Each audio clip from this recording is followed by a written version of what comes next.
ఇప్పుడే జీ5 app download చేయండి. చూడండి మీ ఫేవరెట్ టీవీ షోస్ ఎప్పుడైనా ఎక్కడైనా. మీరు ఇంకా ఇలాగే తిప్పితే నేను కళ్ళు తిరిగి పడిపోతాను మిత్ర గారు. దయచేసి కిందకి దింపండి.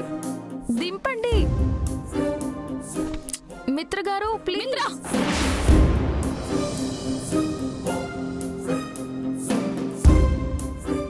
ఏంటి మిత్ర నువ్వు చేస్తున్న పని? ఈరోజు లక్ష్మి వల్ల మనకి ప్రాజెక్ట్ వచ్చింది. ఏదో నా హ్యాపీనెస్ ని షేర్ చేసుకోవాలని అనుకున్నాను అంతే. హ్యాపీనెస్ ని షేర్ చేసుకోవడానికి ఇంకా చాలా పద్ధతులున్నాయి. ఇలా హత్తుకోవడాలు ఎత్తుకోవడాలు చేసి షేర్ చేసుకోవాల్సిన అవసరం లేదు. అంటే మనిషా అది ఎవరిని ఎక్కడ ఉంచాలో అక్కడే ఉంచాలి. ఎవరితో చనువుగా ఉండాలి, ఎవరితో దూరంగా ఉండాలి అనేది నువ్వు కాస్త తెలుసుకుంటే మంచిది. నిజానికి ఆ విషయం నువ్వు తెలుసుకోవాలి మనిషా.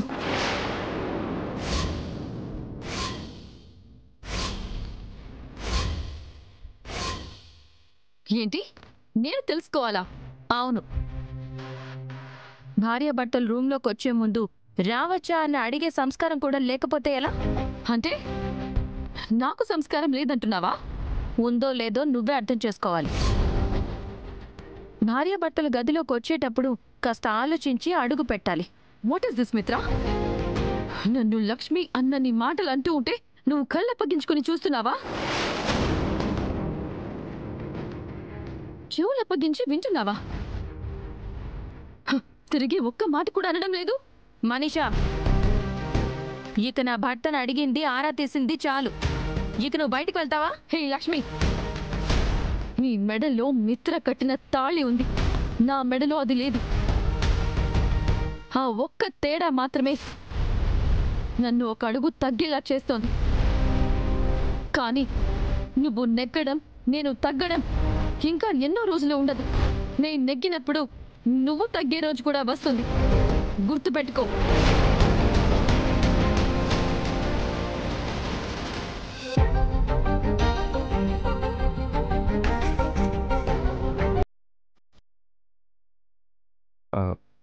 మనీషా మాటలేం పట్టించుకోక లక్ష్మి. అమ్మగారు రా స్వాతి. అమ్మగారు పొద్దున్న నుంచి ఫ్రూట్స్ ఏం తినలేదు అయ్యగారు, అందుకే. సరే అది టివ్వు, నువ్వు వెళ్ళు. లక్ష్మి ఎట్రా కూర్చో.